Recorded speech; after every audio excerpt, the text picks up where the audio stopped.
They were designed to be the best. They met enemies face to face, endured tragedies and enjoyed victories. They went down in history due to the bravery of their crews. They are the ships that deserve to be called naval legends.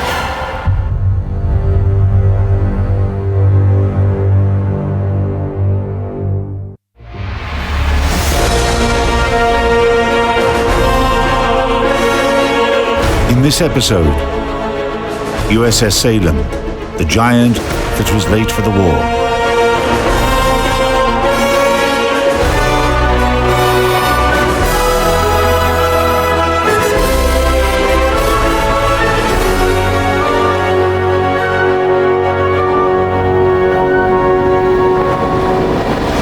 With the outbreak of World War II, the number of roles fulfilled by cruisers significantly increased. And by the middle of the war, the US Navy decided they needed a new generation of cruisers. These were to be the most advanced heavy cruisers of their time.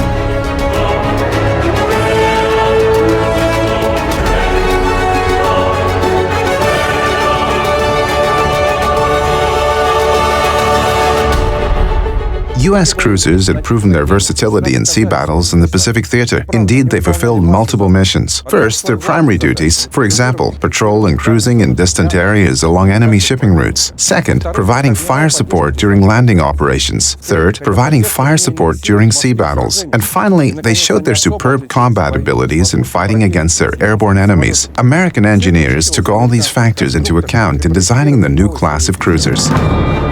A new heavy cruiser was designed as far back as in July 1943. In October, construction began on the lead ship, USS Oregon City. However, the 4 ships of the Oregon City class were almost immediately superseded by an even larger and more advanced design. The greater dimensions allowed sufficient room to mount new, larger turrets and larger main guns that were truly high-tech for their time. The turrets were much heavier than the primary armament guns mounted on Oregon City, which had to be taken into consideration in construction of the new class cruisers.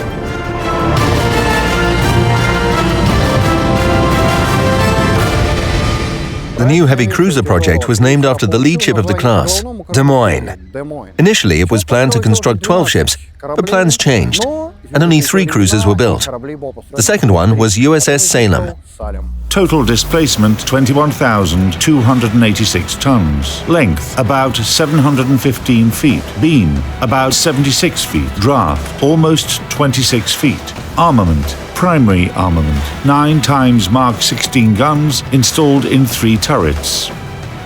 Dual-purpose artillery. 6 times turrets, each with 2 Mark 32 guns. Anti-aircraft artillery. 12 times twin Mark 22 guns. Belt from 4 inches. Barbettes 6.3 inches. Primary armament turrets from 2 inches. Conning tower from 5.5 inches. Power 120,000 horsepower. Speed more than 32.5 knots. Range 10,500 nautical miles at 15 knots.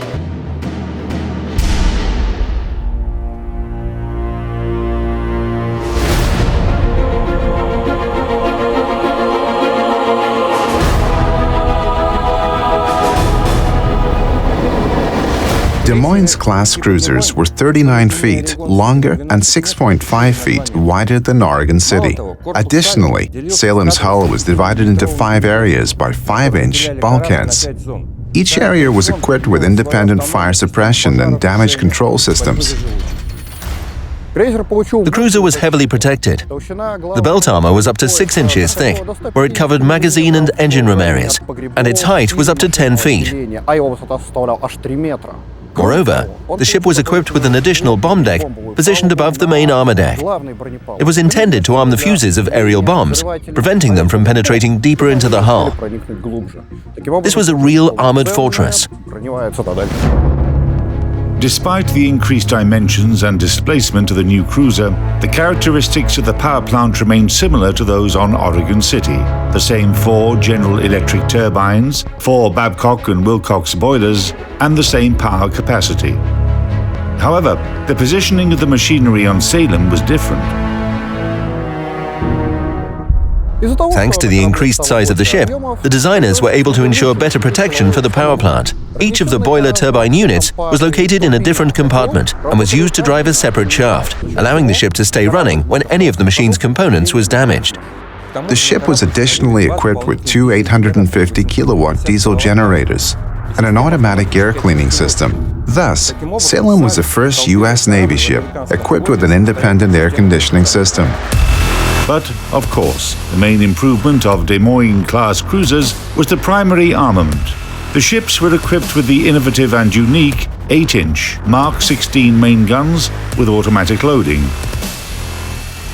a maximum range of 17 miles, and fire rate of 10 shots per minute from each barrel. With 3 guns on each of 3 turrets, Salem could fire up to 90 shots per minute. In a battle, the enemy would be on the receiving end of 13.5 tons of armor-piercing shells with each salvo. Hardly any adversary could stand such a barrage.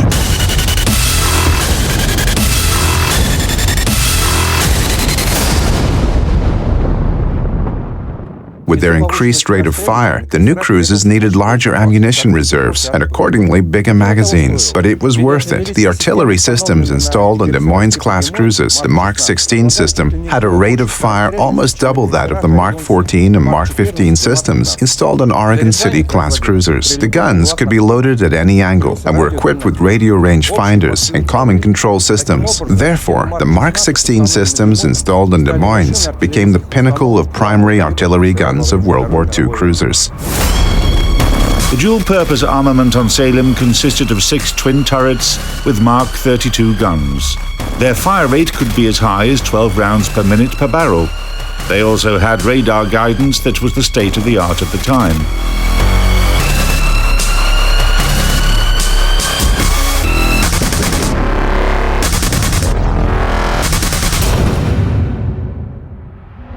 These guns were deadly to any aircraft of any country if used correctly.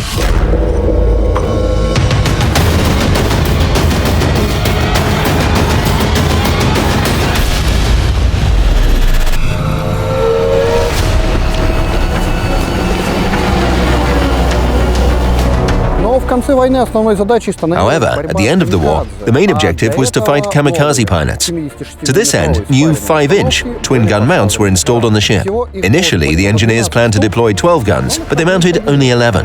There are 2 reasons for this. One of them was official. The gun mount on the bow was constantly washed over by waves when the ship was moving, which made shooting uncomfortable to say the least, and it was eventually dismantled. The other, unofficial version says that the gun mount was torn out by a storm and washed overboard. Whatever the circumstances, the forward gun nest remained empty.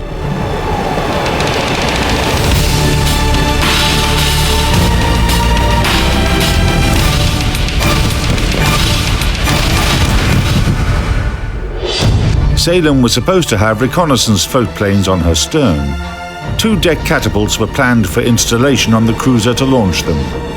However, Salem never had any aircraft. Starting in 1948, the US Navy began systematically replacing the reconnaissance float planes that had been standard on their ships with new helicopters. Salem was designed to have 4 float planes, but never received any of them. The crane on the cruiser's stern, intended to lift planes out of the water, is the only trace of the original plan.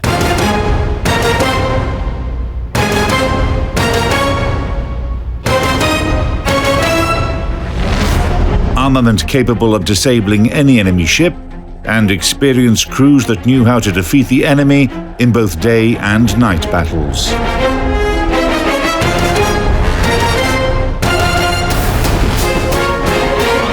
Des Moines-class cruisers, powerful and well-equipped, should have become a real nightmare for the Imperial Japanese Navy.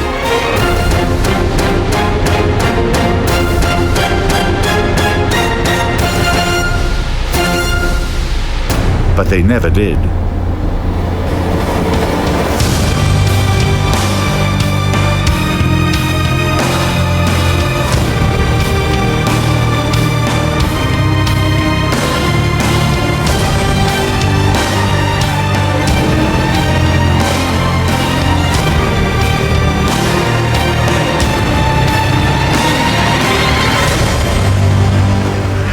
American engineers finished developing the new Mark 16 guns right at the end of 1945. The construction of the cruisers themselves took a lot of time too. The first of the class, USS Des Moines, was laid down on May 28, 1945. Salem was laid down on July 4th of that year. She was launched 2 years later and commissioned only in 1949.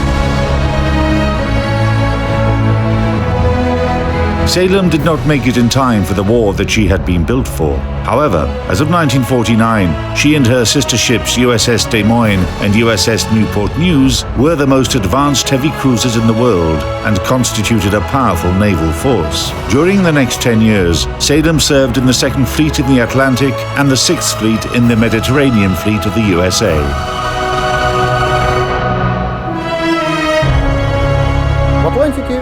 In the Atlantic, the ship made 3 cruises to Cuba and participated in military maneuvers. In 1950, she was assigned to the Mediterranean to relieve Newport News as flagship of the 6th Fleet. She participated there in emergency relief work after an earthquake struck the Ionian Islands. And she served as a deterrent during the Suez Crisis of 1956 to 1957. At the same time, Salem starred in a movie where she played the role of the German cruiser Admiral Graf Spee. She was a Deutschland-class heavy cruiser, a class that the British press nicknamed pocket battleships, sort of small battleships squeezed into the limits of the Versailles Treaty signed after World War I. Apart from that, as a fleet flagship, Salem was no stranger to official ceremonies. She was visited by the Shah of Iran, the President of Lebanon, and the royal couple of Greece. In October 1958, Salem returned to the United States to be deactivated. 1 year later, she was decommissioned and sent to the reserve. 35 years later, the ship returned to the place where she was constructed, Quincy, Massachusetts, and became part of the United States Naval Shipbuilding Museum. Therefore, it is not an overstatement to say that the story of the most powerful post-war cruiser is far from over.